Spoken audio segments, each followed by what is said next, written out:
falta de doadores de órgãos ainda é um grande empecilho para a realização de transplantes no Brasil. Mesmo nos casos em que o órgão pode ser obtido por um doador vivo, a quantidade de transplantes é pouca comparada à fila de pacientes que esperam pela cirurgia. Neste bloco, você vai ouvir depoimentos de especialistas no assunto. Dependendo do órgão e do estado onde está o receptor, a espera pode durar mais de 3 anos. Há 20 anos, até 70% das pessoas à espera de um transplante de fígado em todo o mundo morriam antes de serem atendidas. Hoje, esse índice fica em torno de 15%. Mesmo com o crescimento dos doadores, a demanda ainda é muito maior do que a oferta. O médico Sandro Montesano trabalha no Hospital Estadual Alberto Torres, que é referência na captação de órgãos no estado do Rio de Janeiro, e explica a importância desse procedimento. Doutor, em um total, quantas captações foram realizadas no ano passado? Nosso papel aqui é desde a identificação desse potencial doador, né, geralmente pessoas que chegam com injúria cerebral grave, e a identificação precoce desse potencial doador, o manejo na terapia intensiva, né, os cuidados especializados, e passa também pelo acolhimento familiar, né, onde essa família é recebida por essa equipe, né, multidisciplinar de enfermeiros, psicólogos, no intuito de preparar já de alguma forma para que a má notícia chegue de uma maneira mais adequada, né, se é que se pode dizer assim. E a gente hoje tem uma Cidóite aqui no Alberto Torres com dedicação exclusiva, né, com uma proposta de funcionamento 24 horas por semana, 24 horas por dia, 7 dias por semana, e no intuito, obviamente, de otimizar os resultados, né, e poder ofertar para os hospitais transplantadores, para quem está na fila do transplante, né, que a gente chama de cadastro técnico de transplante, órgãos em quantidade e na melhor qualidade possível. Em muitos casos, as famílias recusam doar os órgãos de seus parentes por acharem que eles não foram bem atendidos. Isso acontece com muita frequência. Como é que vocês lidam com isso?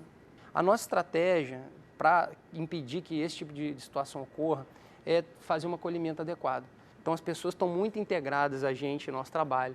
Então, quando entra um paciente aqui gravemente enfermo no centro de trauma, muitas vezes a gente já recebe um start. A gente acabou de receber um paciente, vítima de atropelamento, que teve um traumatismo craniano grave, e a gente precisa já tomar pé de como é que chega essa família, que geralmente chega a seguir.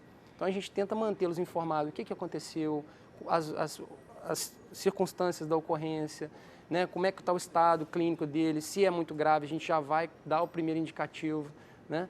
E, obviamente, isso é uma estratégia para que no momento oportuno que a gente precisa comunicar, o diagnóstico de morte cerebral é suspeito, tem um indício forte de que vai se confirmar, para essa família ir processando todo esse momento de perda, né? Obviamente que a gente, como eu disse, a gente não sabe o tempo, cada família tem um tempo diferente para essa aceitação.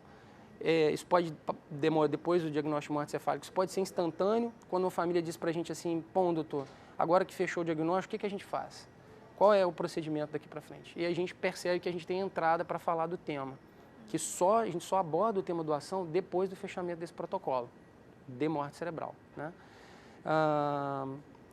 Então, a gente não, como eu te disse, a gente não experimenta muito essa fala de eu estou insatisfeita, não foi atendido, porque a gente, não só por essa estratégia de acolhimento precoce, mas também porque a gente está numa unidade que, como eu te disse, é de muita eficiência e consegue tratar os casos que são possíveis de ser tratados e são tratados. Eventualmente, esses casos que são muito graves, que já chegam numa condição muito ruim, a gente vai fazer todo esse manejo aí dessa família. A rejeição continua a ser o grande desafio da medicina dos transplantes. Foi pensando em casos como este que Rafael Paim criou a ONG Adote, com o intuito de ajudar as pessoas. Mas antes de começar o projeto, que beneficiaria muitas famílias, Rafael passou por uma experiência dolorosa. A Adote ela foi criada de uma forma muito parecida como a doação acontece, assim, ao acaso. O meu filho teve diagnóstico de hipoplasia das cavidades esquerdas. Basicamente, ele estava se desenvolvendo com metade do coração. E isso ainda na barriguinha. E aí ele, ao nascer, ou ia ser feita uma cirurgia para tentar corrigir, ou ele precisaria do transplante. E com 4 dias de vida, ele foi diagnosticado como você precisa, para poder viver mais, fazer uma troca do seu coração. E aí começou um movimento onde a imprensa teve um lugar assim, muito abrupto de trabalhar esse tema. E a gente, vivendo isso, acabou percebendo que, ao estar ajudando o Arthur, meu primeiro filho, a gente podia ajudar muitas outras pessoas. Basicamente, a nossa vontade é fazer com que outras pessoas não sofram o que a gente sofreu e que possam ter essa coisa maravilhosa, né, que é um símbolo de esperança, de fé, que é poder viver melhor para quem, por exemplo, está em hemodiálise, para quem está precisando de uma córnea, ou realmente poder sobreviver, né, poder viver mais, como é alguém, como foi o caso do Vitor, que estava esperando um coração, o caso do Arthur, perdão, que estava esperando um coração. E foi assim que nasceu, e hoje já está aí na estrada, daqui a pouco vai fazer 10 anos. É possível doar em vida órgãos como fígado, medula óssea, pâncreas, rim e pulmão. Em caso de morte encefálica, é preciso que a família autorize a doação. É importante deixar claro aos familiares o desejo de se tornar um doador. É necessário que haja rapidez para que o transplante tenha sucesso. O coração, o pâncreas e o pulmão, por exemplo, só sobrevivem por 4 horas entre a retirada e a doação. O fígado resiste até 24 horas fora do organismo. O rim pode esperar de 24 a 48 horas. Já a córnea pode permanecer até 6 dias fora do organismo, desde que mantida em condições apropriadas de conservação. Estima-se que um único doador seja capaz de salvar ou melhorar a qualidade de vida de pelo menos 25 pessoas, caso todos os seus órgãos sejam doados.